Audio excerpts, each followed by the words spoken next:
Okay, पहले हम लोग कीर्तन करेंगे 5 मिनट्स का। उसके बाद हम कक्षा प्रारंभ करेंगे।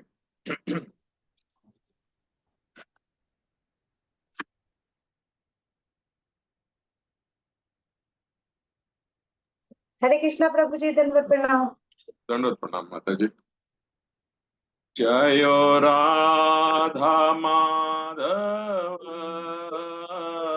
जय कुंज विहारी, जय राधा माधव, जय कुंज विहारी, जय गोपीजन वल्लभ, जय गिरिवरधारी,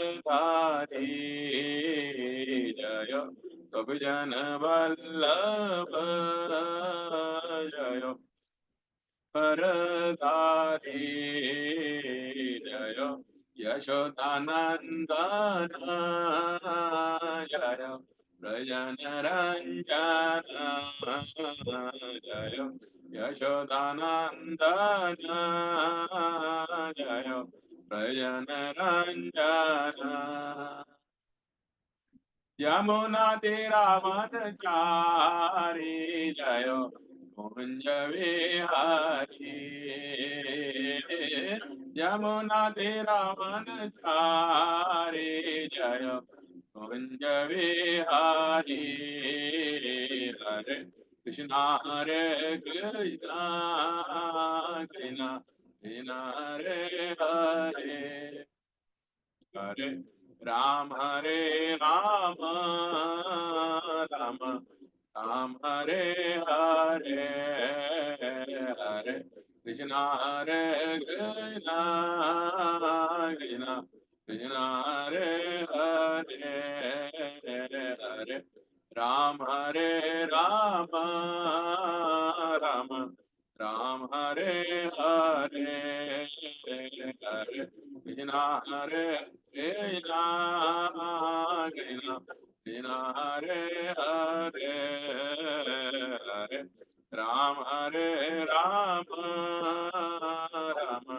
राम हरे हरे, जय कृष्ण बलराम, जय कृष्ण बलराम, कृष्ण बलराम जय कृष्ण बलराम, जय ललिता विशाखा राधे श्याम, ललिता विशाखा जय राधे श्याम, जय गौरा निताय, जय गौरा निताय, गौरा निताय जय गौरा निताय, जय प्रभुपादा शील प्रभुपादा, प्रभुपादा शील प्रभुपादा, जय गुरुदेव, जय गुरुदेव, गुरुदेव जय गुरुदेव।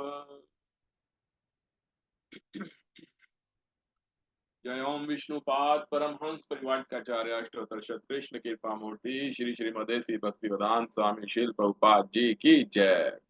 इस्कॉन बीबीटी फाउंडराचार्य श्री श्रीमदेसी भक्ति वेदांत स्वामी शील प्रभुपाद जी की जय। जय ओम विष्णुपाद परमहंस परिवारकाचार्य अष्टोत्तर शत कृष्ण कृपा मूर्ति श्री श्रीमद भक्ति सिद्धांत सरस्वती ठाकुर शील प्रभुपाद जी की जय। अनंत कोटि वैष्णव वृंद की जय। नामाचार्य श्री हरदास ठाकुर जी की जय। प्रेम से कहिए जय श्री कृष्ण चैतन्य प्रभु नित्यानंद श्री अद्वैत गदाधर श्रीवासादि गौर भक्त वृंद की जय। श्री श्री राधा कृष्ण गोप गोपिका राधा कुंड श्याम कुंड गिरि गोवर्धन की जय। वृंदावन धाम की जय। मथुरापुरी धाम की जय। पुरुषोत्तम क्षेत्र श्री जगन्नाथपुरी धाम की जय। कृष्ण प्रेम प्रदायनी भक्ति देवी वृंदा देवी तुलसी देवी महारानी की जय।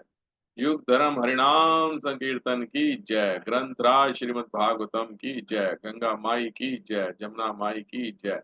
निताय गौर प्रेमानंदे हरि हरि बोल। All glories to assembled devotees Hare Krishna.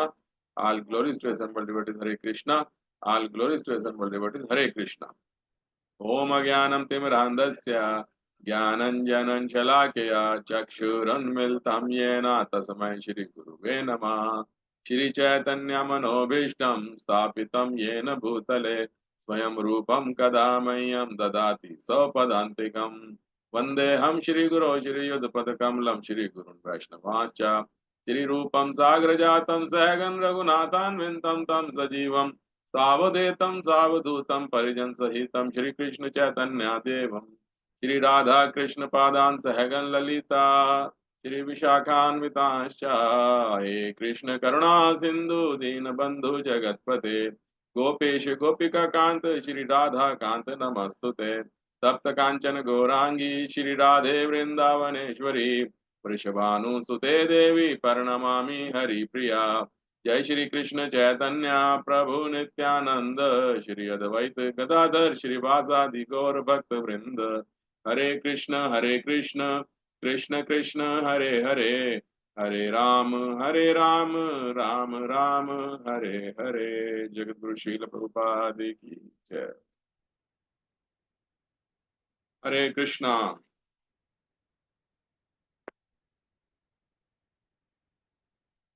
ठीक है आप सब? ओके। तो अभी तक हम लोग 2 सेशन कर चुके हैं। कोई बता सकते हैं वो 2 सेशन कौन कौन से हमने किए? यस सतीश प्रभु जी बताइए। हरे कृष्णा प्रभु जी। हरे कृष्णा। प्रत्यक्ष प्रणाम शब्द। ये कौन से हैं भाई? मैंने तो ऐसा कुछ नहीं करवाया। ये पिछली कक्षा में पढ़े थे प्रभु जी कि प्रत्यक्ष प्रणाम और शब्द। मैं तो वही सोच रहा हूँ प्रभु जी। ओके। यस तनुजा माता जी बताइए कौन से 2 सेशन हमने किए? हरे कृष्णा प्रभु जी। हरे दंडवत कृष्ण। प्रणाम प्रभु जी। दंडवत। प्रभु जी पहला था कि आनंद की खोज, यस थैंक यू माता जी। सेकंड? और सेकंड था क्या वास्तव में भगवान है। Yes does God really exist? भगवान है भी कि नहीं है? हैं? तो पहले सेशन में हमने देखा था कि हमारे दुखों का कारण क्या है, क्योंकि हमारा भगवान से हाथ छूट गया है इसलिए हम दुखी हो रहे हैं। सेकंड सेशन में हमने देखा कि क्या भगवान का वर्चस्व है या नहीं है, जिनसे हमारा हाथ छूटा है वो है भी कि नहीं है। तो हमें पता चला कि वास्तविक भगवान कृष्ण है। तो आज हम देखेंगे, हम सबके मन में ये असल में विचार आता ही रहता है ना, कि क्या आज के सेशन का जो नाम है if God is one then why so many religions. अगर भगवान एक हैं तो इतने सारे धर्म क्यों हैं? व्हाई क्रिश्चियंस, व्हाई मोमडन्स हैं, व्हाई सो एंड सो, इतना सब क्यों है? आज इसमें हम चर्चा करेंगे। और जो साकार है तो उसका नाम क्या है, और फिर इतने सारे धर्म क्यों हैं? ये बहुत विशेष है एक्चुअली ना, it's very important for all of us. हम सबके लिए बहुत इंपॉर्टेंट है, क्योंकि हमारा जो आध्यात्मिक जीवन है, जब तक हमें पता नहीं होगा तो आध्यात्मिक जीवन चलेगा कैसे? फिर श्रद्धा कैसे होगी? श्रद्धा नहीं होगी तो विश्वास कैसे होगा? तो आप आज के इस सेशन को अच्छे से समझने का प्रयत्न कीजिएगा, जिससे कि हमारी श्रद्धा और विश्वास दृढ़ हो पाए, जिससे हमारा आध्यात्मिक जीवन अच्छा चलेगा। ठीक है, वो सब आज के सेमिनार पे निर्भर करेगा। इतने सारे धर्म हैं तो हम किसको भगवान माने? अगर एक धर्म है तो इतने सारे धर्म क्यों नजर आ रहे हैं? Why so many religion we are seeing? तो इसमें अगर आप सालों में पीछे जाते हैं, if you go back to some years, कुछ साल अगर आप पीछे जाते हैं तो आप देखेंगे इस्लामिक, जो इस्लाम धर्म है, ये एक हिजरी कैलेंडर आता है इनका, उसके अनुसार 1400 वर्ष पुराना मात्र धर्म है ये। आई मीन धर्म कहेंगे, हाँ धर्म कह लीजिए आप, ठीक है, 1400 साल पुराना। ठीक है, फिर आते हैं क्रिश्चियनिटी पे, जो क्रिश्चियंस लोग हैं, वो है 2000 वर्ष पुराना। इसकी चर्चा हमने इससे पिछले सेशन में भी की थी।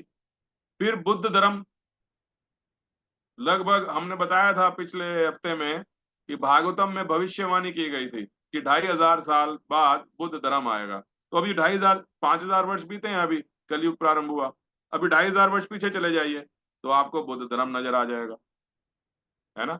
अगर आप अंग्रेजी कैलेंडर देखते हैं जैसे अभी हमने बताया कि क्रिश्चियनिटी 2000 वर्ष पुरानी है, तो अभी क्या चल रहा है 2023-24, तो ये क्रिश्चियंस का इंग्लिश कैलेंडर है जो हम फॉलो करते हैं।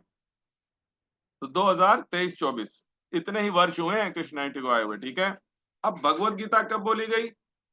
5000 ईयर्स बैक। अगर आप एग्जैक्टली जानना चाहते हैं तो 5252 वर्ष पहले, 5252 वर्ष पहले भगवत गीता भगवान ने बोली अर्जुन को, ठीक है ना।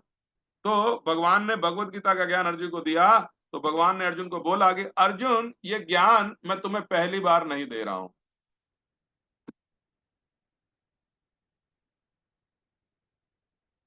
Just a minute. अर्जुन, ये ज्ञान मैं तुम्हें पहली बार नहीं दे रहा हूं, भगवान ने बोला अर्जुन को, है ना। कहां बोला? भगवत गीता में। कहां बोला? 4.2, चौथा अध्याय और दूसरा श्लोक, उसमें बताया। तो इससे पहले भगवान ने बताया कि मैं सूर्य पुत्र विवस्वान को ये ज्ञान दे चुका हूं, करोड़ों वर्ष पहले। आज की बात नहीं है ये।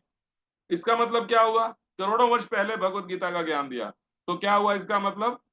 सनातन धर्म सबसे पुराना है। तो हम और आप सब सनातन धर्म से जुड़े हैं। एक्चुअली जो बोला जाता है हिंदू धर्म, हिंदू कोई धर्म नहीं है, हिंदू कोई धर्म नहीं है। एक्चुअली एक सिंधु नदी हुआ करती थी, तो सिंधु नदी के उस पार जो लोग रहते थे उनके उच्चारण में कुछ दिक्कत थी, तो सिंधु नदी से इधर रहने वाले लोगों को बोला जाता था हिंदू, है ना। अगर आप पंजाबी लैंग्वेज को समझें तो आपने कभी सुना होगा, जैसे बोला जाता है ना कितने पैसे हुए, होता है ना ऐसा, तो वो पंजाबी लोग क्या बोलते हैं? कितने पैसे हुए, कितने पैसे हुए। वो पैसे नहीं बोलते, कितने पैसे। सह को क्या बोला? हाँ। तो सिंधु का क्या बन गया? हिंदू। हिंदू वो सिंधुस्तान था, सिंधुस्तान, तो उसको बोला गया हिंदुस्तान, है ना। तो ये जो हिंदू धर्म है जिसको आजकल हिंदू बोला जाता है, अगर आपको ध्यान हो, अगर आप थोड़ा सा भी नॉलेज रखते हैं कैलेंडर इत्यादि की, तो 2 विक्रमी संवत पे चलता है ये, विक्रमी संवत। तो विक्रमी संवत जो है 2076 अभी चल रहा है, 2076। तो ये जो हिंदू धर्म जो बता दिया गया है, ये भी 2076 वर्ष मात्र पुराना है। एक्चुअली सिंधुस्तान था, इसका बन गया हिंदुस्तान। अब सनातन धर्म का वास्तविक मतलब क्या है, ये समझने वाली बात है। हम लोग तो बोलते हैं सनातन धर्म। सनातन क्या है? जो शुरू से चला आ रहा है, जो सबसे पुराना है, वो क्या हुआ? सनातन धर्म हुआ। तो इसका वास्तविक जो अर्थ है, भगवान एवं आत्मा का ज्ञान होना, ठीक है। सोल एंड गॉड, इन दोनों का ज्ञान होना, ये क्या होता है? सनातन धर्म। क्योंकि ना तो कभी आत्मा मरती है, और ना ही कभी भगवान मरते हैं, तो इस ज्ञान को प्राप्त करने की विधि को सनातन धर्म बोला जाता है। सनातन का मतलब है एटर्नल नॉलेज, जो हमेशा रहती है, जिसका कभी नाश नहीं होता।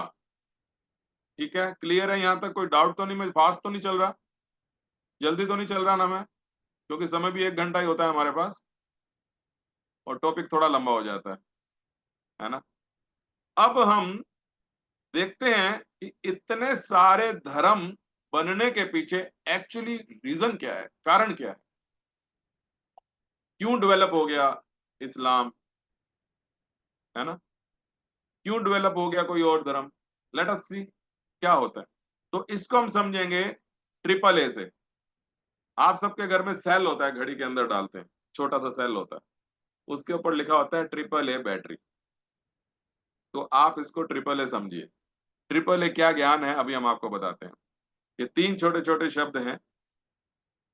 पहला है ability to digest. First A stands for ability to digest, मतलब समझने की क्षमता, अगर हिंदी में बोले तो समझने की क्षमता। सेकंड होता है अवॉइड रिजेक्शन, ताकि कोई तिरस्कार ना करे, किसी भी चीज को रिजेक्ट ना करे, and third one is advancement step by step, gradually, यानी धीरे धीरे, धीरे धीरे आगे बढ़ना। तो क्या होता है, जिसकी जितनी समझने की क्षमता होती है उसको उसी हिसाब से समझाया जाता है। अगर उसको उससे ज्यादा ज्ञान देने का प्रयास किया जाएगा तो उसका तिरस्कार होने की संभावना बनी रहेगी। ठीक है ना, क्लियर है ना आप सबको? जब दो ए क्लियर हो गए, फिर धीरे धीरे आगे बढ़ाने के लिए यदि किसी को कोई चीज समझाई जाती है, इसलिए समझाई जाती है कि वो धीरे धीरे धीरे ग्रेजुअली वो प्रोसेस से आगे बढ़े। एकदम से यदि किसी बच्चे को उठा करके, छोटा सा बच्चा है, उसको प्रेप में जाना है, एलकेजी में जाना है, आप उठा के उसको 5वीं कक्षा में बिठा देंगे तो शुरू से वो 5वीं कक्षा का ज्ञान नहीं ले पाएगा। इसीलिए ये ट्रिपल ए हुआ। क्या हुआ? एबिलिटी टू डाइजेस्ट, यानी समझने की क्षमता। सेकंड, अवॉइड रिजेक्शन, यानी ताकि कोई तिरस्कार ना करे। Third one is advancement step by step, gradually, यानी धीरे धीरे आगे बढ़ने के लिए। आई होप कि आप तीनों ने आपने लिख लिया होगा।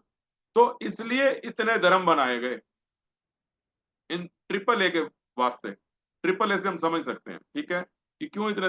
भगवान जब भी ज्ञान देना चाहते हैं तो या तो वो खुद आते हैं या अपने किसी प्रतिनिधि को भेजते हैं। कहां बताया? भगवत गीता में 4थे अध्याय में 8वें श्लोक में भगवान ऐसा बता रहे हैं, पारित्रणायम साधुनाम विनाशाय च दुष्कृताम धर्म धर्म संस्थापनार्थाय संभवामि युगे युगे। यानी कि साधुओं का मैं कल्याण करने के लिए आता हूं और जो दुष्ट होते हैं उनका नाश करने के लिए आता हूं। धर्म की स्थापना के लिए मैं आता हूं हर युग में। ठीक है, ऐसा भगवान बता रहे हैं भगवत गीता 4.8 के अंदर। अब इसके 3 फैक्टर हैं, वो 3 फैक्टर आप नोट कर लीजिए। फैक्टर नंबर 1, टाइम, यानी जैसा समय होगा। भगवान जब आते हैं तो समय के हिसाब से आते हैं। कैसा समय है? आप सबको पता होगा कि जब धरती माता गाय का रूप धर के क्षीर सागर पर जाती है ब्रह्मा जी की अगुवाई में, समय आया था तभी गई थी वहां प्रार्थना करने के लिए, है ना। सेकंड है प्लेस, जैसा स्थान होगा, स्थान के अनुसार भगवान आते हैं। थर्ड वन इज सर्कमस्टेंसेस, जैसी भी परिस्थिति होगी। टाइम, प्लेस, सर्कमस्टेंसेस, जैसा समय होगा, जैसा स्थान होगा, जैसी परिस्थिति होगी। जैसे एक छोटा बच्चा होता है, एलिमेंट्री स्कूल के अंदर पढ़ता है, छोटा सा, है ना, होते हैं ना एलकेजी और जो भी होता है, छोटे छोटे बच्चों के जो भी स्कूल होते हैं, प्रिपरेटरी स्कूल होते हैं, है ना। तो यदि उससे पूछा जाए 2 में से 6 गया तो कितना होगा, बच्चा सिर पे हाथ रख लेगा। 2 में से 6 कैसे जाता है? 2 में से 6 तो कभी जाता नहीं। तो बोलेगा, सर आपका तो प्रश्न ही गलत है, 2 में से 6 तो कभी जाता ही नहीं। ठीक है ना? क्यों?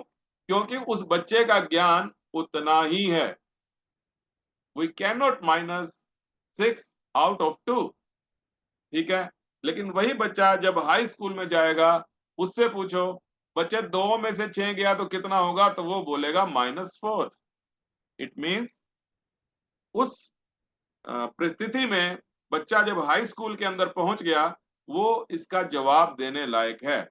यदि उसके बाद बच्चे से पूछा जाए, क्या आप पाइथागोरस, कैलकुलस, साइन थीटा ये सब जानते हैं क्या, तो वो बच्चा जवाब नहीं दे पाएगा। तो ये जो सब्जेक्ट है फिर कॉलेज स्टूडेंट का आ जाता है ना। तो क्या हुआ, अलग अलग परिस्थितियां होगी। जो बच्चे का ज्ञान छोटी कक्षा में होता है वो बड़ी में नहीं होता, जो बड़ी में होता है वो छोटी में नहीं होता, फिर उससे आगे नहीं होता। यानी बड़ी वाले को छोटी का ज्ञान हो सकता है, लेकिन छोटी कक्षा वाले को बड़ी कक्षा का ज्ञान नहीं होता है। इसलिए भगवान भी हमें हर समय, काल और परिस्थिति के अनुसार ही ज्ञान देते हैं। जैसे छोटे बच्चे को सिखाया जाता है ए फॉर एप्पल है, जब वो बड़ा हो जाएगा तो ए फॉर एरोबिक्स भी हो जाएगा, ए फॉर एरोनॉटिकल इंजीनियरिंग भी हो जाएगा, है ना। लेकिन छोटे होते होते उसको खाली यही सिखाया जाता है ए फॉर एप्पल। तो इसी प्रकार टीचर भी एक लेवल के अनुसार ज्ञान दे रहा होता है। तो जैसे अभी सेमिनार के माध्यम से हम आपको सब कुछ सिखाने की प्रयत्न कर रहे हैं, अगर यही कोई डिवोटी हो, मान लो भक्त हो, 10-15 साल से जुड़ा हुआ है इस्कॉन के साथ और वो शास्त्रों का अध्ययन कर रहा है, तो वो क्या कहेगा, प्रभु जी ये क्या बता रहे हो, ये सब बातें तो मुझको पहले से ही पता हैं। लेकिन नए लोगों को ये सारी चीज हमारे को बतानी होती है, because it's a eye opener, यानी आंखें खोलने वाली चीज है ये। जब तक ये बेस DYPH का डिस्कवर यूर परमानेंट हैप्पीनेस, ये बेस इसीलिए बनाया गया है कि आप भक्ति की एक नींव बना पाए। यदि हमारे जो चीजें हैं वो क्लियर नहीं होंगी हमारे को, ये वाली चीजें जो डाउटफुल हैं, तो हम भक्ति नहीं कर पाएंगे, हमेशा संशय में रहेंगे। और भगवान भगवत गीता में कहते हैं संशय आत्मा विनश्यति, जो संशय करता है उसका विनाश हो जाता है। सारे संशय दूर करने के बाद ही भक्ति में आने का फायदा है, उसके बाद नो इफ नो बट। तो बाइबल में जीसस कहते हैं I am the son of God. भैया क्रिश्चियन क्या कहते हैं, जीसस भगवान है। और जीसस क्या कह रहे हैं, I am son of God. ये पूरी क्रिश्चियन कम्युनिटी जानती है। यरूशलेम में इसका बर्थ हुआ था। यरूशलेम, यरूशलेम एक स्थान है, आप लोगों ने सुना होगा, है ना। यरूशलेम के अंदर जीसस आते हैं। जब शीला प्रभुपाद अमेरिका गए तो है ना, तो उन्होंने बोला आप यहाँ हमें क्या देने आए हैं स्वामी जी, अमेरिकन्स बोलते हैं। तो प्रभुपाद ने कहा मैं तुम्हें यहाँ गोट देने आया हूं। तो लोगों ने कहा गोट, गोट तो हम जानते हैं। तो प्रभुपाद ने बोला कौन है गोट, कहते हैं जीसस क्राइस्ट, जीसस क्राइस्ट। तो प्रभुपाद ने बोला जीसस क्राइस्ट तो बाइबल में लिखा है, जीसस क्राइस्ट कहते हैं I am son of God. तो वो लोग पूछते हैं प्रभुपाद से कि प्रभुपाद यदि जीसस, स्वामी जी यदि जीसस भगवान नहीं है तो भगवान कौन, तो भगवान कौन। तो प्रभुपाद कहते हैं यही मैं तुम्हें बताने आया हूं कि भगवान कौन है। वास्तव में लोग गुरुद्वारों में जाते हैं, मंदिरों में जाते हैं, प्रार्थनाएं करते हैं, लेकिन प्रार्थना किसे करनी चाहिए, कैसे करनी चाहिए, ये उसको पता नहीं है। मानो आपने एक लेटर लिखा, प्राइम मिनिस्टर हाउस में वो लेटर जाना चाहिए। अब उस एनवेलप के ऊपर आपने एड्रेस गलत लिख दिया, तो क्या वो लेटर कभी भी प्राइम मिनिस्टर हाउस पहुंचेगा, कभी नहीं पहुंचेगा, है ना। आपने उस एनवेलप पे एड्रेस लिखा ही नहीं, और आपने उसको, जो लेटर बॉक्स टंगे होते हैं रोड के ऊपर, आजकल तो मुझे मालूम नहीं, पहले जगह जगह एरिया के अंदर लेटर बॉक्स टंगे होते थे। कोई लेटर लिखा उसके अंदर डाल दिया, डाकिया आएगा निकालेगा लेके चला जाएगा, फिर वो आपके निर्धारित स्थान पे चला जाएगा। अगर मान लो आपने एनवेलप उसमें डाला और उसके ऊपर आपका एड्रेस लिखा ही नहीं हुआ, तो क्या वो कहीं पहुंचेगा, कहीं नहीं पहुंचेगा, वहीं सड़ता रहेगा ऊपर। डाकिया भी कहेगा कौन मूर्ख है जिसने ये लेटर यहाँ पे डाल दिया। तो अब जब सुनवाई नहीं होती है तो फिर आदमी क्या कहता है, भगवान बहरा है, भगवान को दिखता नहीं है कि हमें कितने कष्ट हो रहे हैं। ऐसा ही होगा ना अगर एड्रेस सही नहीं होगा। मतलब अगर आप सही जगह अप्रोच नहीं कर रहे हैं, you will never get the results. ठीक है।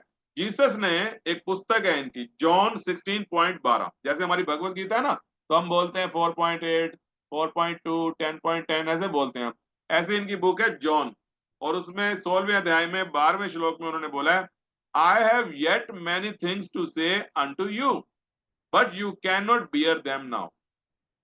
क्या कह रहे हैं जीसस, कि मेरे को आपको बताने के लिए बहुत सारी चीजें हैं, लेकिन आप उन्हें अभी सहन नहीं कर पाओगे, इसलिए मैं आपको वो नहीं बता रहा हूं। यानी कि उनको पूर्ण ज्ञान अभी जीसस ने दिया नहीं। और जो लोग जीसस को भगवान मानते हैं, फॉर योर काइंड इंफॉर्मेशन हम आपको बता रहे हैं, बाइबल में लिखा है, जीसस ने खुद बोला है I am son of God, he is not God, वो भगवान के बेटे हैं। तो ये ऐसे हो गया, इसका उदाहरण आप ऐसे समझ सकते हैं, मान लो एक छोटा बच्चा है, जैसे जीसस ने बोला कि मैं तुम्हें कुछ बता रहा हूं और कुछ नहीं बता रहा हूं क्योंकि तुम बर्दाश्त नहीं कर पाओगे या सहन नहीं कर पाओगे या हजम नहीं कर पाओगे, कुछ भी आप समझ लीजिए जैसे आपको समझ में आता हो।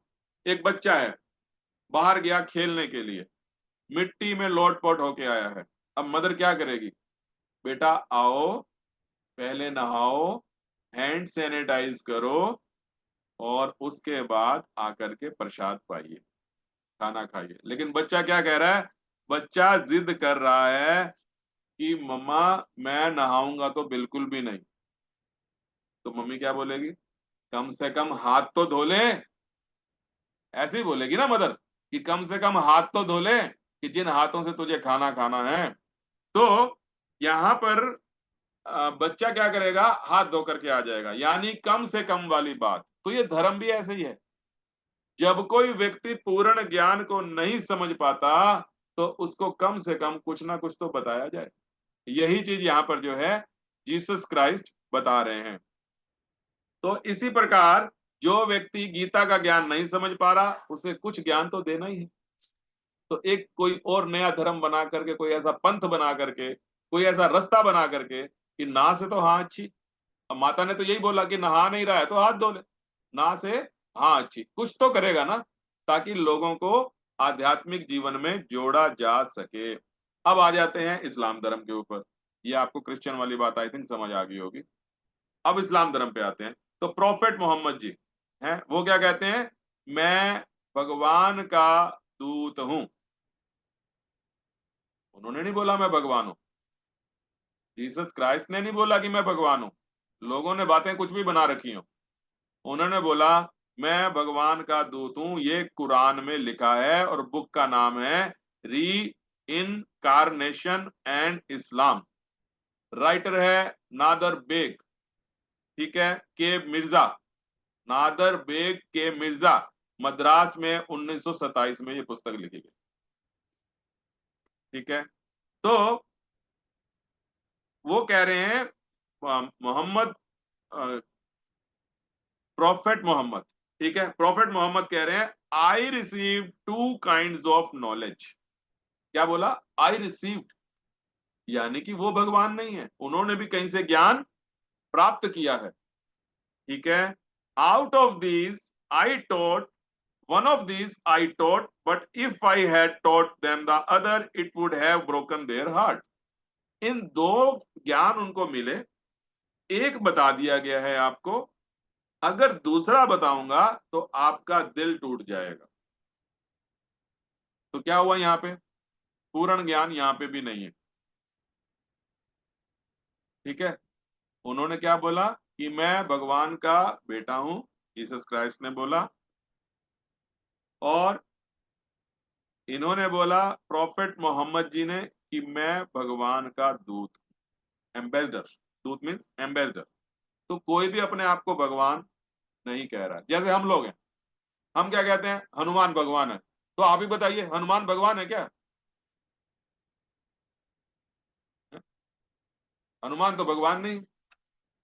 हनुमान तो भगवान के सेवक हैं, भगवान राम के। राम काज करबे को आतुर। तो राम कौन है? अगर हनुमान भगवान है तो राम कौन है? राम भगवान है वास्तव में। तो इसी प्रकार से अपने मन से कोई किसी को भी भगवान कह दे, ऐसे नहीं होता है। शास्त्रों में जो उदाहरण दे रखे हैं, जो आपको सबूत दे रखे हैं, उनके अनुसार हमें अपना जीवन जीना होता है। यानी गुरु, साधु और शास्त्र के अनुसार हमारे को जीवन जीना है। शास्त्र पढ़ेंगे तो पता चलेगा वास्तविकता क्या है। हम लोग शास्त्र पढ़ते नहीं हैं और मन गढ़ंत चीजें अपने मन से कुछ भी लेके चल देते हैं, ठीक है। अब ये इस्लामिक धर्म आया कहां से? ये जो सब लोग हैं इस्लामिक धर्म वाले, ये रेगिस्तान एरिया से आए हैं। तकरीबन ये लोग सारे रेगिस्तान में बसते थे। तो रेगिस्तान में क्या होता है? पानी नहीं मिलता, पानी की शॉर्टेज है। अब पानी की शॉर्टेज है तो नहाना जरूरी है, लेकिन नहा नहीं पाते हैं तो क्या कहते हैं? कम से कम कोहनी तक। ऐसे आपने देखा कभी? हम लोग जो भी करते हैं ना, हम लोग हाथ ऐसे धोते हैं, ऊपर से नीचे की तरफ। ये लोग नीचे से ऊपर की तरफ जाते हैं, विपरीत है हमसे। तो क्या कहते हैं? कोहनी तक तो हाथ धो लो। ऊपर से पानी लेते हैं, ऐसे कोहनी तक हाथ धोते हैं। तो इसको बोलते हैं, एक सिस्टम बोलते हैं, सिस्टम बन जाता है जिसको बोलते हैं वजू करना। वजू कर लो। हम क्या कहते हैं? हैंड वॉश कर लो। ये क्या कहते हैं? वजू कर लो। ये वर्ड मैं आपको बता रहा हूं, वजू करना, ठीक है? ये नहाने का ऑल्टरनेटिव नहीं है। अब नहाने वाला फल तो इसमें मिलेगा नहीं, ठीक है ना?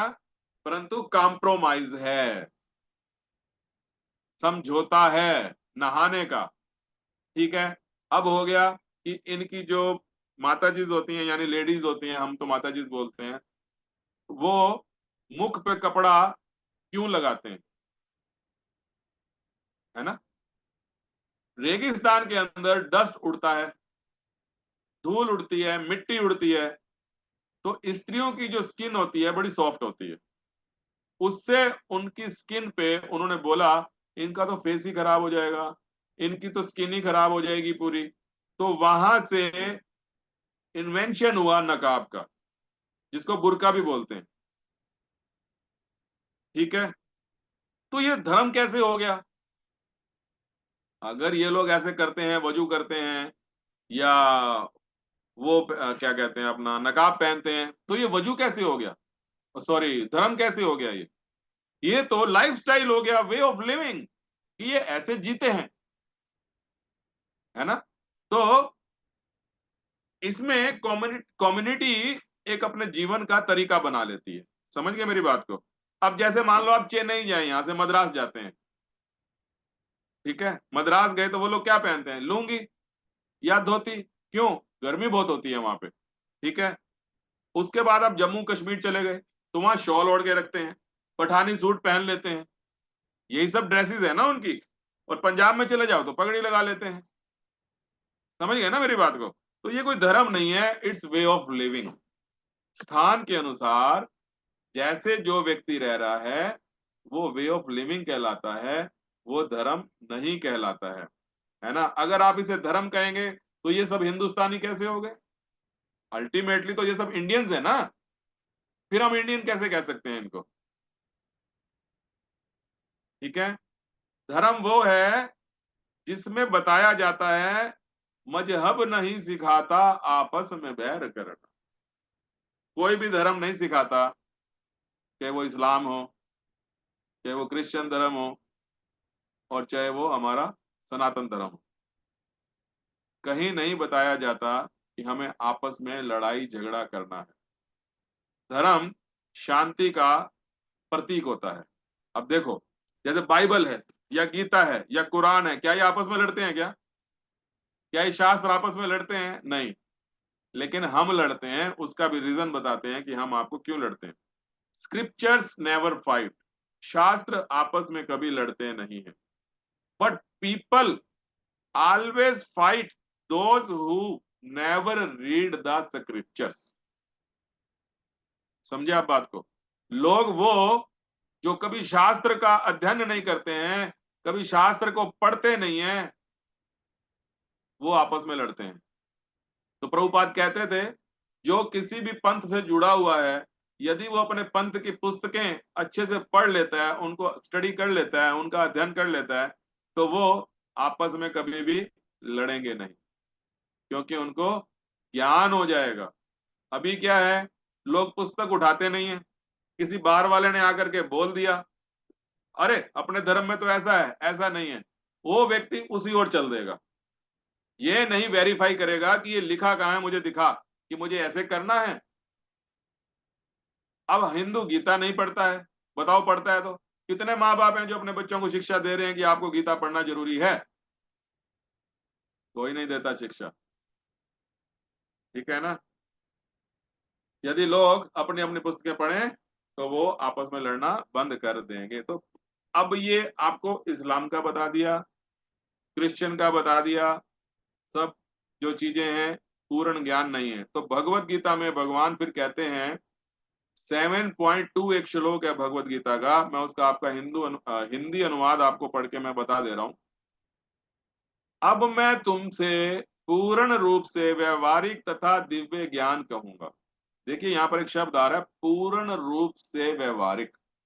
जबकि अभी हमने पीछे चर्चा की है कि उन दोनों का, चाहे वो क्रिश्चियन धर्म हो चाहे वो इस्लाम धर्म हो, प्रॉफेट मोहम्मद कह रहे हैं मैं आपको पूरा नहीं बता रहा हूं, यदि आपको पूरा बताऊंगा तो आपका हृदय टूट जाएगा।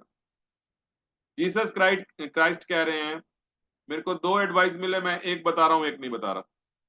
लेकिन भगवत गीता में भगवान हमारे लिए क्या संदेश दे रहे हैं?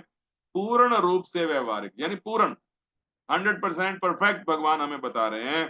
दिव्य ज्ञान कहूंगा, इसे जान लेने पर तुम्हें जानने के लिए और कुछ भी शेष नहीं रहेगा।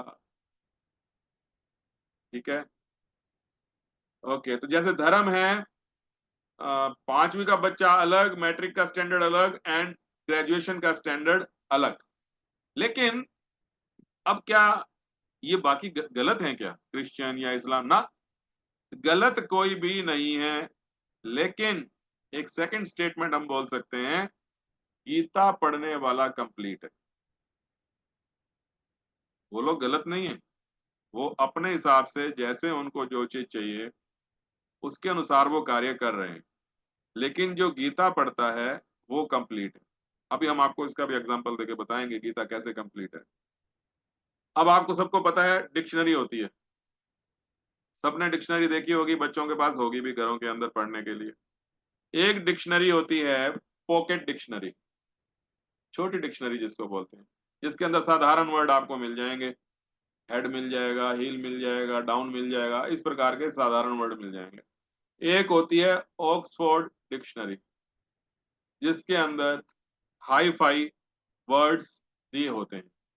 ठीक है, तो पॉकेट डिक्शनरी में क्या है, छोटा है, बड़ा है, खेलना है, ये सब तो होंगे उसके अंदर, हिंदी में भी होंगे, इंग्लिश में भी होंगे। लेकिन ऑक्सफोर्ड के अंदर जो आपको वर्ड्स मिलेंगे वो पॉकेट डिक्शनरी के अंदर नहीं मिलेंगे।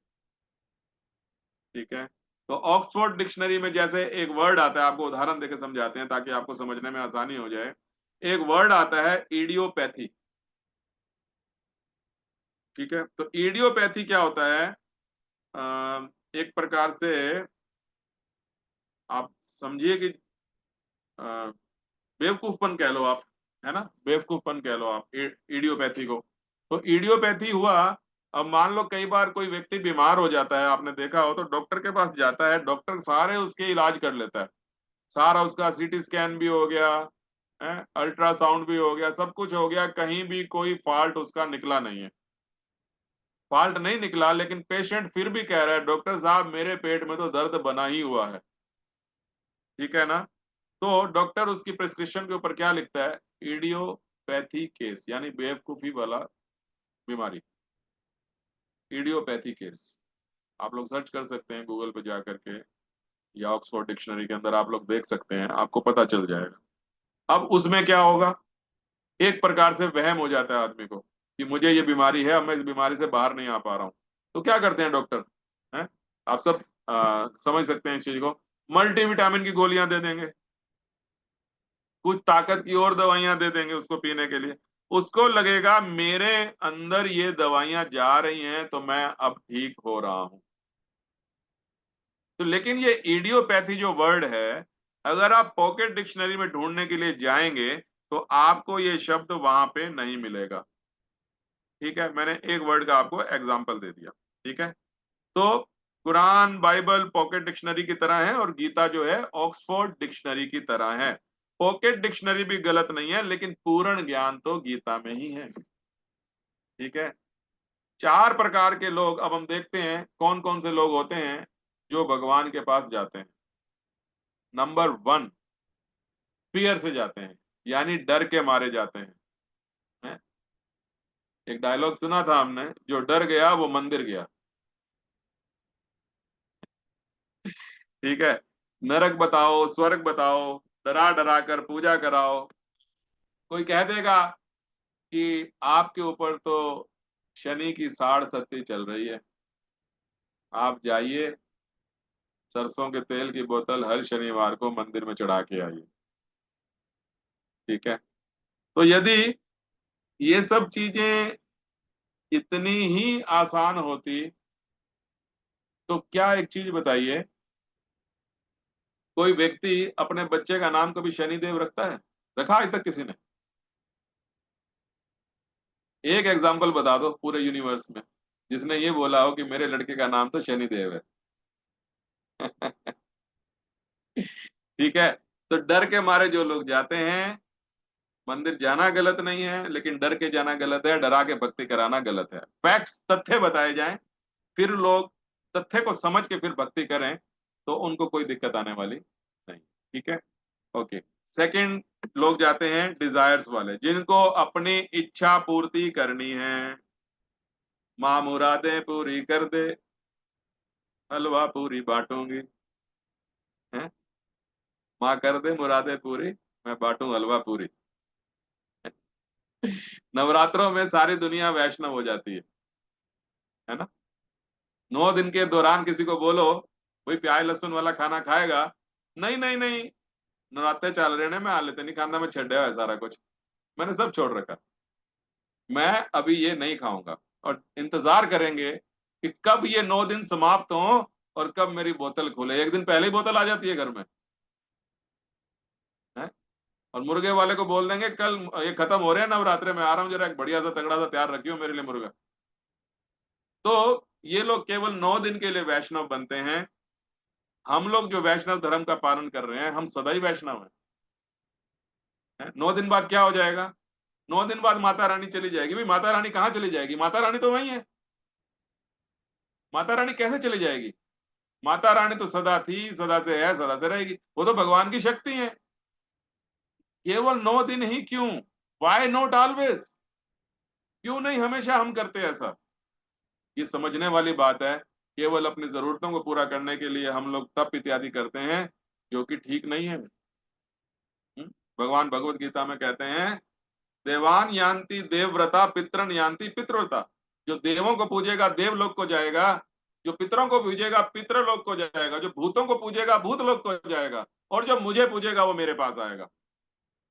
भगवान बोल रहे हैं भगवत गीता के अंदर। तो हमें ध्यान रखना चाहिए। अब जैसे आप लोग देखते हैं, आप लोगों को पता होगा अगर आप लोग आसपास रहते हैं, कनॉट प्लेस के अंदर एक हनुमान मंदिर है ना। नॉर्मल डेज में वो 8:30-9 बजे बंद हो जाएगा, लेकिन अगर आप वहां जाएंगे मंगलवार के दिन, तो रात 11, 11:30, 12 बजे तक लोग आते रहते हैं, मंदिर खुला रहता है। अपनी जरूरत के अनुसार लोगों को।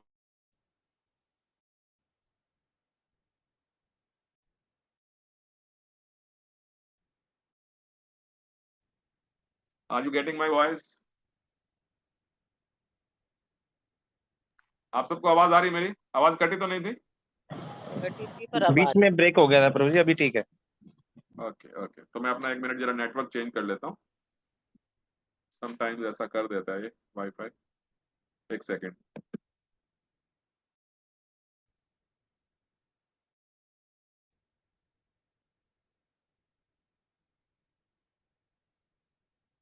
ओके, आई होप अभी ये दिक्कत नहीं करेगा।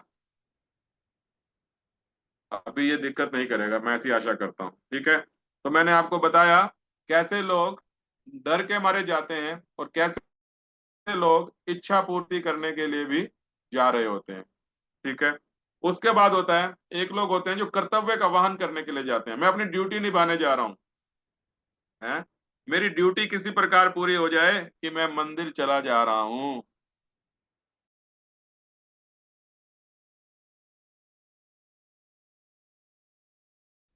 है? एक बार क्या हुआ, एक व्यक्ति मंदिर गया। उसके घर वालों ने, उसके दादाजी जो एक्सपायर हुए थे, उन्होंने बोला कि बेटा हमारी यहाँ परंपरा चली आ रही है कि 1 लोटा शिवलिंग पे डेली हमने जल का चढ़ाना है। ठीक है, तो एक बार क्या हुआ, वो लगभग अ, मंदिर गया और 30-31 लोटे उसने लगातार शिव जी के ऊपर चढ़ा दिए। 30-31 लोटे। पंडित ने देखा कि पूरे मंदिर में इसने पानी पानी कर दिया, शिवलिंग के चारों तरफ क्या कर रहा है वही तो। पंडित जी जाते हैं, पंडित जी पूछते हैं भैया ये क्या कर रहे हैं आप, आपने इतने सारे लोटे एक साथ क्यों चढ़ा दिए हैं? कह रहा है मुझे टाइफाइड हो गया था, मैं 1 महीना आया नहीं, मैंने 1 महीने का जल इकट्ठा चढ़ा दिया, क्योंकि हमारे यहाँ प्रथा है कि रोज 1 लोटा चढ़ाना है। तो पंडित जी कहने लगे कि भैया तू देख तो सही कि पूरा चारों तरफ गंद कर दे रहा है। और इसका मतलब क्या है कि शिव जी को भगवान तो उसने माना ही नहीं है, अपना कर्तव्य वहन कर रहा है। कि दादाजी ने बोला है 1 लोटा रोज का, मैं 1 महीना आया नहीं 30 लोटे इकट्ठे चढ़ा देता हूं मैं। यदि प्रेम करता, यदि भगवान को भगवान समझता, तो ऐसा कभी कभी नहीं करता कि शिव जी के सिर के ऊपर मैं इतना पानी डाले जा रहा हूं। ये अच्छी बात नहीं है। जब हम लोग भी अपने ऑफिस में जाते हैं, धूप बत्ती लगाते हैं, तो मंदिर का दरवाजा हम खुला रखते हैं। क्यों खुला रखते हैं? उसका कारण है, अगर मैंने दरवाजा पूरा बंद कर दिया, अंदर धूप जल रही है या ज्योत जल रही है, भगवान को गर्मी लगेगी। मैं क्या धुएं में रह सकता हूँ? Can I bear the smoke? मेरे आसपास कोई सिगरेट भी पी रहा हो तो मेरे को वो धुआं भी लगता है बहुत तेज। तो ऐसे ही भगवान को समझना चाहिए। केवल कर्तव्य निर्वहन करने से भी आप भक्ति प्राप्त नहीं कर पाओगे। फिर एक आखिरी तरह के लोग हैं जिसको लव, प्रेम से बोलते हैं, प्रेम के लिए जाते हैं। तो जो हमारा जो संस्था है इस्कॉन, इसमें विशेष रूप से यही चीजें सिखाई जाती हैं कि भगवान से प्रेम करना कैसा है, कैसे प्रेम करना है मुझे, भगवान के साथ संबंध क्या होना चाहिए, मेरे जीवन का लक्ष्य क्या है। ठीक है ना? तो इसीलिए आपने सोचा, आपने देखा होगा बचपन में जब हम स्कूल जाते थे तो एक प्रेयर करते थे, तमेव माता चा पिता तमेव बंधु चा सखा तमेव। सब कुछ आप ही हैं, बचपन से सिखाया जाता है, लेकिन उसके ऊपर अमल नहीं किया जाता। ठीक है? तो जब तक ये कंफ्यूजन रहेगा कि मुझे करना क्या है, कैसे करना है, 33 करोड़ देवी देवता हैं, किसको प्रेम करें किसको प्रेम ना करें, जब तक मैं इस पसोपेश में जीता रहूंगा तो सेवा होगी कैसे? हमें जानना होगा कि मेरे वास्तविक पिता कौन है और उन्हीं की सेवा में मुझे लिप्त होना है। अगर मैं सबको पिता मान लूंगा तो सेवा कैसे करूंगा? किसी एक का तो मुझे हाथ पकड़ना ही पड़ेगा, किसी एक के चरणों में तो मुझे खुद को समर्पित करना ही पड़ेगा। इसलिए ये जानना बहुत जरूरी है, भगवान कौन है। ठीक है? हमने पिछले सेशन में ये चेक किया था कि भगवान निराकार है या साकार। भगवान साकार है, भगवान फॉर्मलेस नहीं है, और भगवान एकमात्र कृष्ण है। अब आपको एक चीज, एक उदाहरण से और समझाने का प्रयत्न करते हैं। सूरज को लीजिए आप। सूरज के कितने नाम है? कोई उसको अंग्रेजी में सन बोल देता है, कोई सूरज बोल देता है, कोई भास्कर बोल देता है, कोई आदित्य बोल देता है, लेकिन सूर्य तो रहेगा ना। सूर्य, सूर्य का वजूद तो बदलने वाला नहीं है, है? सुबह जल चढ़ाते हैं, ओम भास्कराय नमः, ओम सूर्याय नमः, ऐसे बोला जाता है, लेकिन सूर्य का वजूद नहीं बदलता, सूर्य तो वही रहता है। सूर्य की किरणों से देख करके मेरी आंखें चुंधिया जाती हैं तो मैं सूरज को नहीं देख पाता, तो क्या सूरज का अस्तित्व नहीं है? सूरज है, सूरज वहीं रहेगा। ठीक है? इसी प्रकार से भगवान, आप अल्लाह बोलो, गॉड बोलो, कृष्ण बोलो, राम बोलो, जो भी बोलो, भगवान एक ही है और वो एक ही रहेंगे। ठीक है? तो हम आपको ये भी समझाएंगे अभी कि कैसे भगवान एक हैं और एक रहेंगे। तो भगवान का मतलब होता है भग। भग जो है, भगवान शब्द जो है दो शब्द से बना है, भग जमा वान, भगवान। भग का मतलब होता है ऐश्वर्य, और वान का मतलब होता है वहन करने वाला। जो ऐश्वर्य को अपने साथ लेके चलता है, ऐश्वर्य का वहन करता है, वो हो गया भगवान। इसको अंग्रेजी में बोलो तो ओपुलेंसिस, यानी ऐश्वर्यशाली। फिर हो गया परमात्मा। परमात्मा क्या होता है? Super soul. आपके हृदय में एक आत्मा होती है जिससे हमारा शरीर चलता है, और आत्मा के साक्षी होते हैं परमात्मा। भगवान परमात्मा के रूप में भी हमारे अंदर स्थित हैं। फिर आता है अल्लाह। अल्लाह का मतलब होता है ऑल पावरफुल, यानी शक्तिशाली। फिर आता है जिहोवा, JEHOVAH, जिहोवा। जिहोवा को बोलते हैं अति कृपालु, मर्सीफुल। फिर आता है भगवान राम। राम का नाम है, तो इसको क्या बोलते हैं? आनंद घन। मेरा अपना रियलाइजेशन है ये कि जब हम राम का नाम लेते हैं तो हृदय में आनंद आता है, और जब हम कृष्ण का नाम लेते हैं तो एक कौतुक होता है अंदर कुछ। जैसे भगवान है, जैसे हमारे अंदर उन्होंने शक्ति डाली है, उसी प्रकार हम उसको फील करते हैं। यदि हम कृष्ण का नाम लेते हैं तो होता है सर्व आकर्षक। तो ये सारी क्वालिटीज जो हैं एक भगवान के अंदर पाई जाती है। ठीक है, जैसे हमने आपको पीछे भी एक श्लोक बताया था, ईशोपनिषद का प्रथम श्लोक था जो ओम पूर्णामिदा पूर्णामिदम, बताया था ना आपको श्लोक, पूर्णमादाय पूर्णस्य पूर्णमादाय पूर्णमेवावशिष्यते। भगवान पूर्ण है, उनके अंदर से जो आता है वो भी पूर्ण होता है, फिर भी भगवान पूर्ण रहते हैं। ईशोपनिषद का प्रथम श्लोक है ये। ठीक है, कुछ लोग भगवान को एक रोशनी समझते हैं, लाइट कहते हैं ना, भगवान कुछ नहीं है, एक लाइट है। अच्छा एक चीज बताइए, रात का समय, अंधेरे का समय है, आप लोग जा रहे हैं कहीं रोड के ऊपर, आपको सामने से कुछ लाइट नजर आ रही है, जिसको ज्ञान नहीं होगा तो वो बोलेगा सामने से एक लाइट आ रही है बड़ी तेज। लेकिन अगर कोई ज्ञानी व्यक्ति उसके साथ होगा तो बोलेगा भाई ये लाइट नहीं आ रही, एक कार आ रही है, कार की हेडलाइट जल रही है, जिसको आप कह रहे हैं लाइट आ रही। ऐसे ही होता है ना, एक ज्ञानी इस तरह से बात करेगा और जो अज्ञानी होगा वो इस तरह से। अज्ञानी क्या बोलेगा, लाइट आ रही है। भाई लाइट आ रही है तो उसका कोई सोर्स तो होगा, भाई कहां से लाइट आ रही है, कोई रोशनी आ रही है कि उसका सोर्स क्या है, सूरज है। भाई लाइट आ रही है रोड के ऊपर, उसका सोर्स क्या है, भले ही उसके पीछे कार है, भले ही उसके पीछे बस है, भले ही उसके पीछे ट्रक है, सोर्स तो कुछ है ना। तो वो सोर्स कौन है रोशनी का, भगवान है। जो लोग कहते हैं भगवान लाइट है वो भी गलत है, भगवान लाइट नहीं है, वो तो उनके जो अंग कांति उसको बोलो आप, उनके शरीर से जो किरणें निकल रही हैं उसी से व्यक्ति चौंधिया जाता है। ठीक है, तो भगवान हमारे सामने कैसे आते हैं, ज्ञान के उजाले से। हम बोलते हैं ना, हम जब प्रार्थना करते हैं ये सेशन प्रारंभ करने से पहले, ओम अज्ञानम तिमिरांधस्य ज्ञानंजनं शलाकया चक्षुरुन्मीलितं येन तस्मै श्री गुरुवे नमः। हे गुरुदेव, मैं अज्ञान में हूं, कृपया मुझे ऐसे चक्षु दीजिए जिससे ज्ञान हो और मैं भगवान को देख पाऊं। तो behind all that there is a person running and managing it, यानी भगवान की मर्जी के बिना एक पत्ता भी हिलता नहीं, तो उसके पीछे कोई ना कोई तो है जिसकी वजह से ये सब हो रहा है, ग्रह मंडल को जो चला रहा है।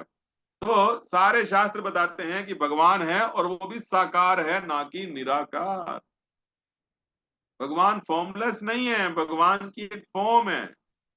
ठीक है, तो एक पुस्तक आती है जेनेसिस, जिसमें जीसस क्राइस्ट ने लिखा है 38.7 के अंदर दी आईज ऑफ लॉर्ड। तो इसका मतलब क्या हुआ, जब जीसस क्राइस्ट कह रहे हैं आईज ऑफ लॉर्ड, मतलब आंखें तो होंगी ना, तो कोई रूप है ना, तो उसकी तो आंखें बता रहे हैं, जीसस क्राइस्ट बता रहे हैं, प्रॉफिट मोहम्मद बता रहे हैं, हमारे शास्त्र बता रहे हैं। तो हमें समझना होगा कि भगवान का कोई आकार है। फिर इसी में एक पुस्तक आती है इजिकिल 1.26, उसमें लिखा है God as having the semblance of a human form and man is made in the image of God. जैसा पिता वैसा पुत्र। समझ गए, इसका मतलब ये है भगवान की एक आकृति है और उसी आकृति की परछाई हम लोग हैं। तो जैसा पिता हुआ वैसा पुत्र हुआ। तो अभी यहाँ अंग्रेजी में है, लेकिन मैं आपको हिंदी में अनुवाद करके बता देता हूं उसका। भगवान का जो इमेज है वो क्या है, आप अपने अल्लाह को ऐसे ही देखेंगे जैसे आप चंद्रमा के आकार को देख पा रहे हैं। तो जैसे हम लोगों की उत्पत्ति कैसे हुई थी, सबसे प्रथम मनु और शत्रुपा, मनु की धर्मपत्नी शत्रुपा, मनु थे, तो मनु से क्या हुआ, मनुष्य है। हम सब मनुष्य कहलाते हैं ना, तो हम सब मनु के वंशज हैं। तो इसी प्रकार से इस्लाम के अंदर आता है एडम एंड ईव। ठीक है, ओके। तो भगवान भगवत गीता 10.39 में फिर बता रहे हैं हमारे को, हे अर्जुन, मैं समस्त सृष्टि का जनक बीज हूं, ऐसा चर तथा अचर कोई प्राणी नहीं है जो मेरे बिना रह सके। तो हर चीज भगवान के द्वारा बनाई गई है, चाहे वो डॉगी है, चाहे वो कैट है, चाहे वो मनुष्य है, चाहे वो हॉर्स है, लेट इट बी एनी जीव, जो चलने वाला है, जो उड़ने वाला है, जो नहीं चलने वाला है, जैसे पेड़ हुए, सब कुछ भगवान के द्वारा ही निर्मित है। तो ब्रह्म संहिता में बोला, मैंने प्रथम सेशन में भी बताया था आपको, ब्रह्मा जी बोलते हैं ब्रह्म संहिता में 5.1 के अंदर, ईश्वर परम कृष्णा सच्चिदानंद विग्रह अनादिरादिर गोविंदा सर्व कारण कारणम है। भगवान कृष्ण हैं, ब्रह्मा जी सृष्टि के प्रथम जीव हैं, वो कह रहे हैं कि भगवान कृष्ण हैं, उनका जो शरीर है सत्य चित्त और आनंद से बना हुआ है, सब चीजों के कारण वो हैं, लेकिन उनका कोई कारण नहीं है। सबका कारण कौन है? कृष्ण, लेकिन उनका कोई कारण नहीं है। तो फिर वेद व्यास जी के ऊपर आते हैं। अब वेद व्यास जी क्या कहते हैं श्रीमद् भागवतम में?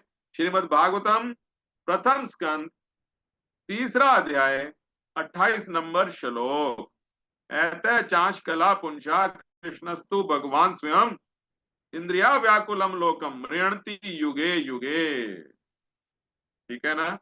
तो भगवान ऐतः चांश कला पुंसा कृष्णस्तु भगवान से, हम सब भगवान के अंश हैं।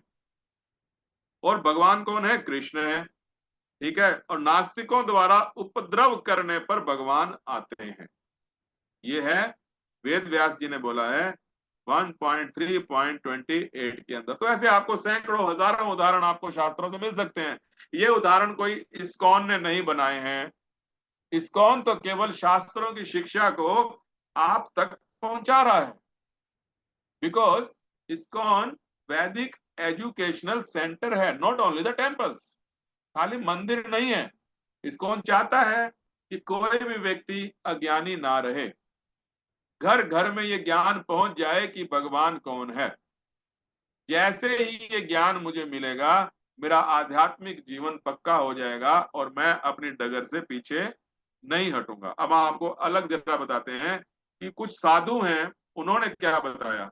नारद जी, आसित, देवल सब कहते हैं कि भगवान कृष्ण है। किसने? नारद जी। आप सबने सुना होगा, हो सकता है आसित और देवल आपने ना सुना हो, लेकिन जो लोग शास्त्र पढ़ते हैं उनको पता है, भागवतम में इनका कथन आता है आसित और देवल का। ठीक है। अब आते हैं उडुपी के अंदर, साउथ इंडिया। उडुपी में एक स्थान है जहां पर कृष्ण मठ है। इस्कॉन का कोई सेंटर नहीं है, वो कृष्ण मठ है। वहां पर माधवाचार्य जी का मठ है, कृष्ण मठ जिसको बोलते हैं। तो वो माधवाचार्य जी कौन है? हनुमान जी के अवतार है। ठीक है। वो कहते हैं भगवान कृष्ण है। फिर रामानुजाचार्य जी पे आ जाइए, ये श्री सांप्रदाय है, श्री सांप्रदाय के आचार्य हैं रामानुजाचार्य, वो कहते हैं कृष्ण भगवान है। फिर शंकराचार्य जी के ऊपर आ जाइए, जो भगवान शंकर का अवतार है, शंकराचार्य जी। गीता महात्म्य 7 के अंदर इन्होंने बताया, एकम शास्त्रम देवकी पुत्र गीतम, एको देवी देवकी पुत्र एव, एको मंत्र तस्य नामानि, अर्थात क्रमप्या एकम तस्य देवस्य सेवा। गीता महात्म्य 7 नंबर, शंकराचार्य जी बोल रहे हैं। मैं अब आपको इसका हिंदी अनुवाद बता देता हूँ, ये संस्कृत श्लोक था इसका। केवल एक ही पवित्र शास्त्र होना चाहिए, भगवान श्री कृष्ण द्वारा गाई गई दिव्य गीता। शंकराचार्य जी कह रहे हैं शास्त्र एक ही होना चाहिए। ठीक है। केवल एक ही पूजनीय भगवान, भगवान श्री कृष्ण। किसने बोला? शंकराचार्य जी। केवल एक ही मंत्र, उनके पवित्र नाम तथा केवल एक ही कर्तव्य, उन परम पूजनीय भगवान श्री कृष्ण की भक्तिमय सेवा। क्या हुआ? सब जगह भगवान हो गया। उनकी द्वारा बोली गई गीता कह रहे हैं, उनको पूजने के लिए कह रहे हैं, उनका नाम लेने के लिए कह रहे हैं, उनकी भक्ति करने के लिए कह रहे हैं। कौन कह रहे हैं? शंकराचार्य। ठीक है। तो अब हम बताते हैं, भगवान वो होते हैं जो षड ऐश्वर्यों से पूर्ण होते हैं। मैंने आपको बताया, भग मीन्स ऐश्वर्य, वान मीन्स वहन करने वाला। ठीक है। जिसके अंदर 6 ओपुलेंसेस होते हैं, 6 ऐश्वर्य होते हैं। अब उनको लिख लीजिए संपूर्ण। मैं आपको ना श्लोक बता देता हूं, आप लोग चेक कर लेना। विष्णु पुराण 6.5.47, विष्णु पुराण के अंदर छठा स्कंद 5वां अध्याय 47 नंबर श्लोक। आप गूगल पे जाकर सर्च कर सकते हैं, गूगल पे जाके ना। इसमें क्या है जो बताया गया है, कौन कौन से 6 ऐश्वर्य हैं, लिख लीजिए आप। संपूर्ण यश, संपूर्ण धन, संपूर्ण बल, संपूर्ण ज्ञान, संपूर्ण सौंदर्य और संपूर्ण वैराग्य। ये 6 ऐश्वर्य जिसके अंदर होंगे असीमित मात्रा में, वो भगवान कहलाएंगे। अब हम बात कर लेते हैं पहले संपूर्ण धन की। तो संपूर्ण धन में यदि किसी व्यक्ति के पास अपनी तिजोरी के अंदर 10 लाख, 20 लाख, 25 लाख पड़े हों, तो सोचेगा मैं बड़ा धनवान हूं, मेरे पास बहुत धन है। चलो आजकल 20-25 लाख की वैल्यू नहीं है, 50 लाख होगा, 1 करोड़ होगा। लेकिन आप सबको पता है हजारों हजारों लक्ष्मियां भगवान कृष्ण की सेवा में हमेशा उनके चरण दबाती रहती हैं। तो लक्ष्मी कौन है? धन की देवी। जब धन की देवी भगवान की सेवा में संलग्न है, तो सबसे ज्यादा धन किसके पास हुआ? भगवान के पास ही तो हुआ ना। जब धन की देवी उनकी दासी है, तो सबसे ज्यादा धन भगवान के पास होगा और किसी के पास नहीं होगा। अब आते हैं संपूर्ण शक्ति के ऊपर, संपूर्ण बल जिसको बोलते हैं। आप गोवर्धन का एग्जांपल लीजिए। गोवर्धन पर्वत भगवान ने उल्टे हाथ की छोटी उंगली से 7 दिन तक इसके नाखून के ऊपर उठा के रखा था। क्या किसी में इतनी हिम्मत है कि वो ऐसा कर पाए?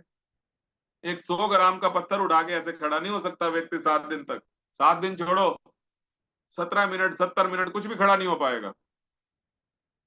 तो सबसे ज्यादा बलशाली कौन हुए?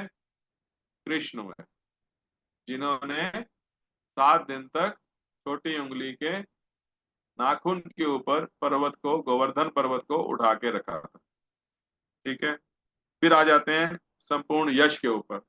कितने हीरो हीरोइन आए, उनके गाने बनते हैं, गाना 1 हफ्ता चलेगा, 1 हफ्ते बाद गाना फ्लॉप दूसरा आ गया। लेकिन सदा सदा से, युगों युगों से कृष्ण का गुणगान किया जा रहा है, और आज भी वो गुणगान हमें आकर्षित कर रहा है।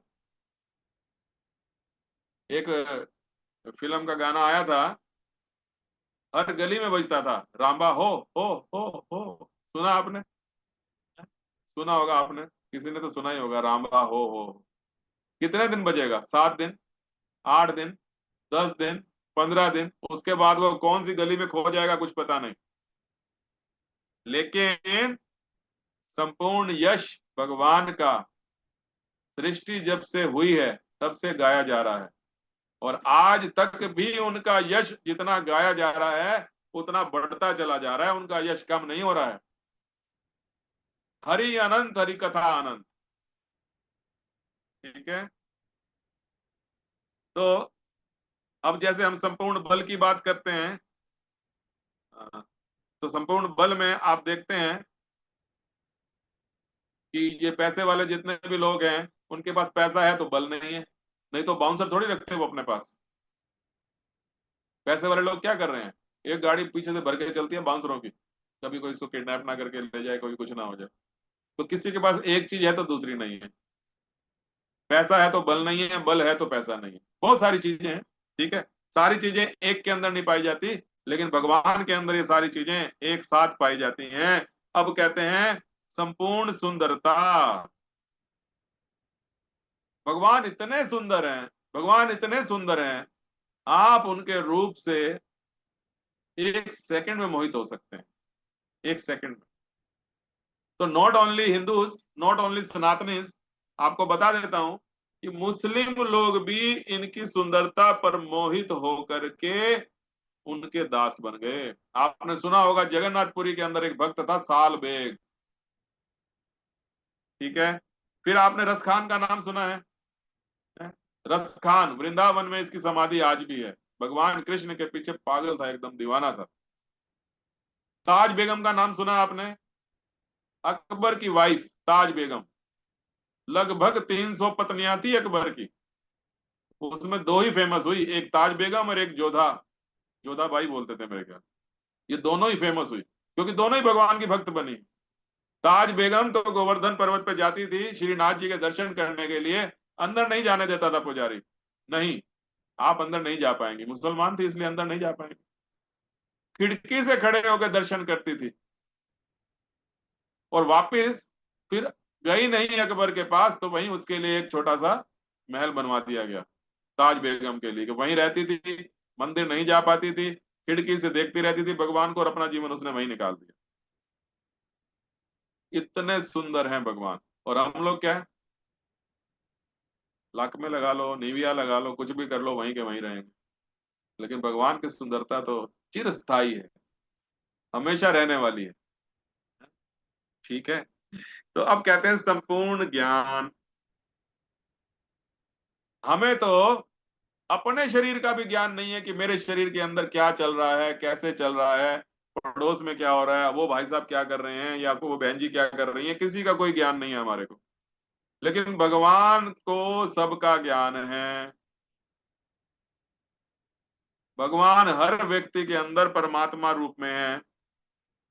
कोई भी इंजीनियर ले लो, लॉयर ले लो, डॉक्टर ले लो, अंत में क्या होता है, डॉक्टर लगा रहता है इलाज करने में, जब देखता है मेरे हाथ में कुछ नहीं तो कहता है जी सब भगवान को सौंप दो, अब तो भगवान ही कुछ कर सकते हैं।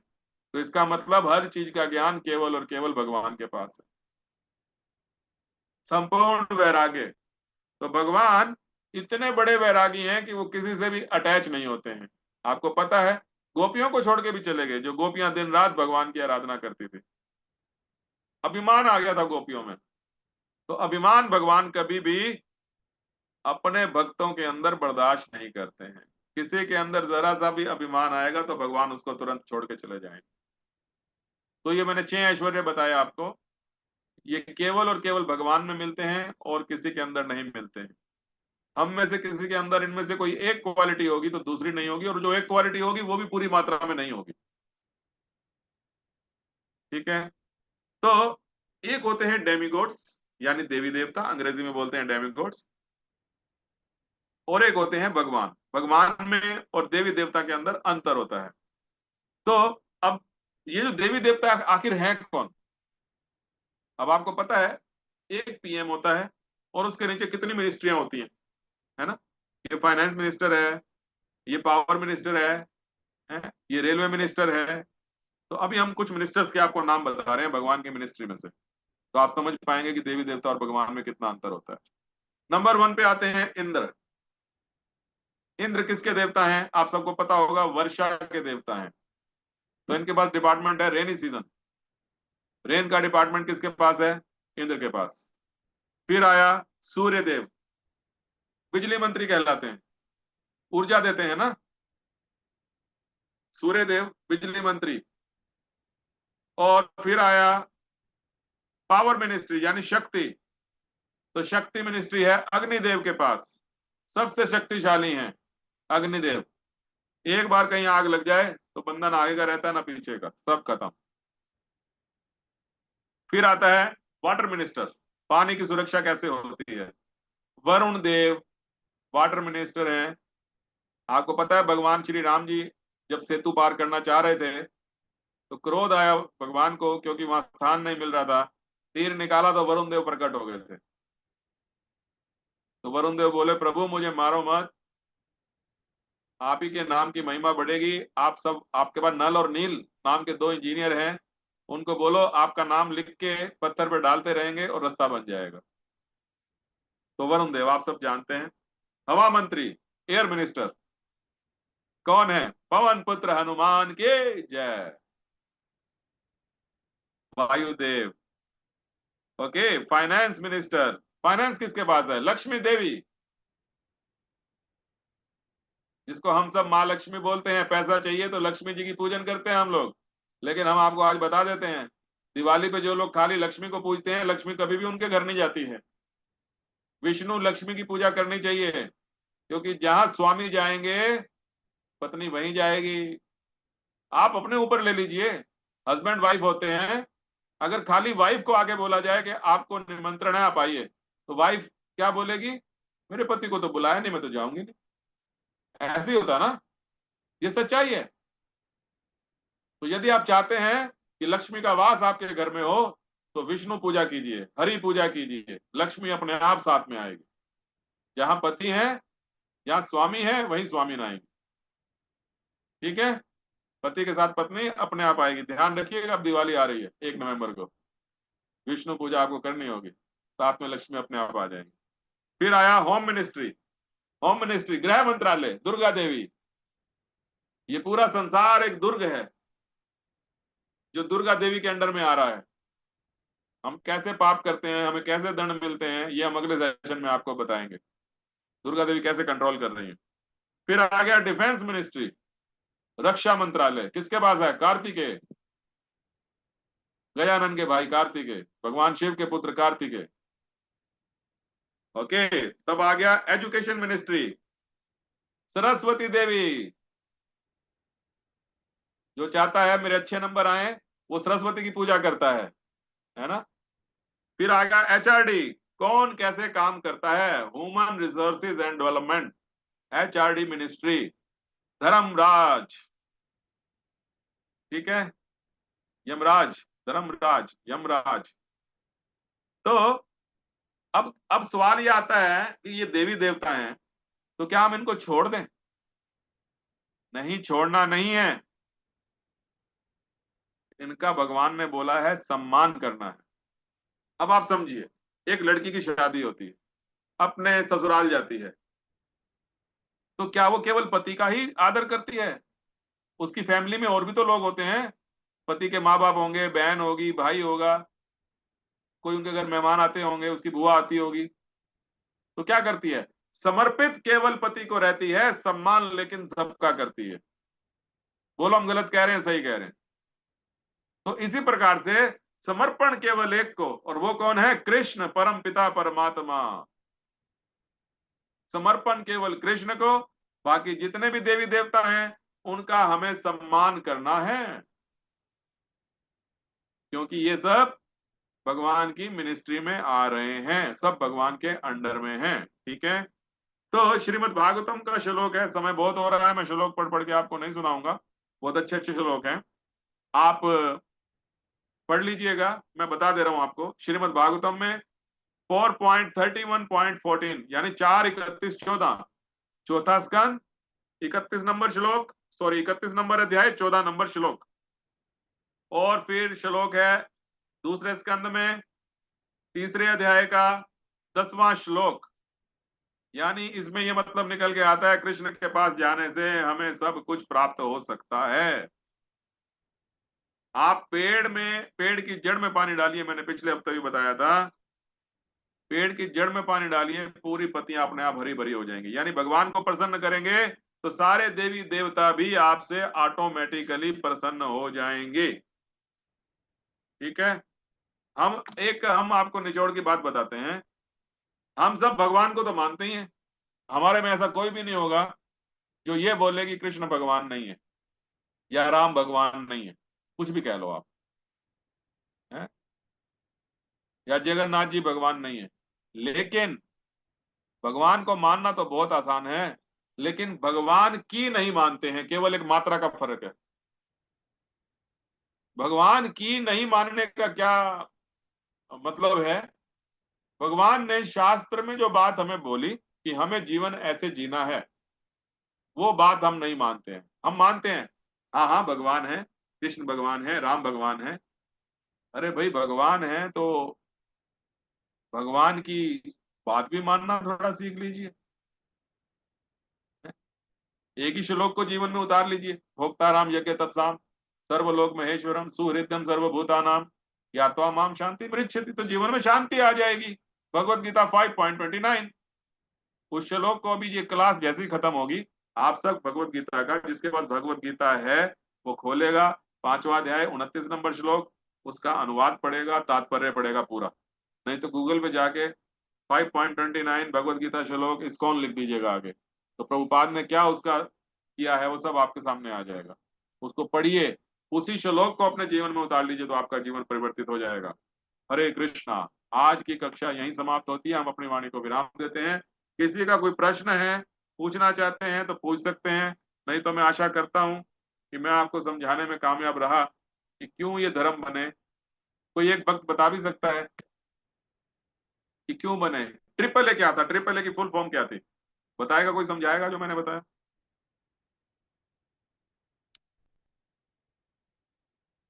कोई एक वक्त बता दे। What was that triple A? ये आपने प्रभु जी ability to digest, avoid rejection, advancement step by step. हाँ ठीक है, तो इससे मतलब क्या बना था इसका? ठीक है, आपने बताया एबिलिटी टू डाइजेस्ट, ये इससे था क्या कि था? लोग, हाँ जी प्रभु जी, आपने बताया था कि उस समय पे सिचुएशन सर्कमस्टेंसेस जो थे, जो लोगों को समझ आता था, उस हिसाब से उनको बताया। जैसे आपने एग्जांपल लिया कि जीसस क्राइस्ट ने बोला कि मुझे दो ज्ञान मिले हैं, मैं आपको एक ही मैं आपको एक्सप्लेन कर रहा हूँ, हाँ हाँ, एक नहीं राइट बताया। Right right right. बट समझने की क्षमता जिसकी जितनी होती है, ताकि कोई उसको अवॉइड ना करे, रिजेक्ट ना करे और धीरे धीरे आगे बढ़ना। ठीक है, थैंक हाँ you ji Vineet. Vineet Gaba ji, thank you, बहुत बहुत धन्यवाद आप सब भक्तों का। तो आपने आई थिंक समझ गए होंगे कि बाकी इस्लाम धर्म का और क्रिश्चियन धर्म का क्यों इजाद हुआ।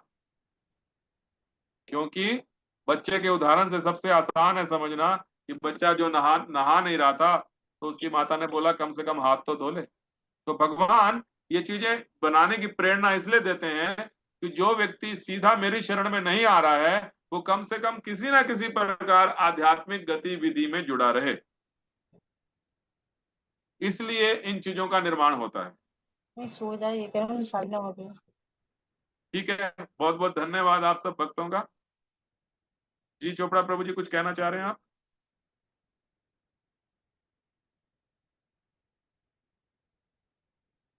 हरे कृष्णा। आप? यस प्रभु जी। प्रभु जी, प्रभु जी ये ना आपने छठ ऐसे जो बताए थे, ये 23, 8, 21 को बताए थे आपने या माता जी ने। तो उसमें एक जो है ना संपूर्ण ज्ञान का जो है ना एग्जाम्पल दिया हुआ है, आपने बताया था या माता जी ने बताया था कि 45 मिनट में कुरुक्षेत्र में 700 श्लोक सुना दिए थे। यस, भगवान ने 18 अध्याय 45 मिनट में बोले थे। 45 मिनट में। तो ये संपूर्ण ज्ञान था भगवत गीता का। ठीक है, thank you very much Chopra प्रभु जी फॉर शेयरिंग। बहुत बहुत हरे कृष्ण। धन्यवाद आप सबका। मिलेंगे। यस, प्रणामकार प्रभु जी। थैंक यू प्रभु जी, आज का टॉपिक इतने अच्छे से समझाने के लिए। आप इतनी प्रिपरेशन करके हमें ये सब कुछ क्लियर करते हैं ताकि हम भगवान कृष्ण के प्रति समर्पित हो सके। एक बार मैं सभी भक्तों से अनुरोध करूंगा कि प्रभु जी का हरे कृष्ण महामंत्र से एक बार धन्यवाद करें। Hare Krishna Krishna Krishna Hare Hare, Hare Ram Hare Ram Ram Ram Hare Hare. Okay, thank you very much. अगले हफ्ते एक नए सेशन के साथ आपसे मिलेंगे। वांछा कल्पतरुभ्यश्च कृपा सिंधुभ्यश्च पतितानां पावनेभ्यो वैष्णवेभ्यो नमो नमः। अनंत कोटि वैष्णव वृंद की जय। जगत गुरु शीला प्रभुपाद की जय। गुरुदेव की जय। हरे कृष्ण महामंत्र की जय। हाँ, इसलिए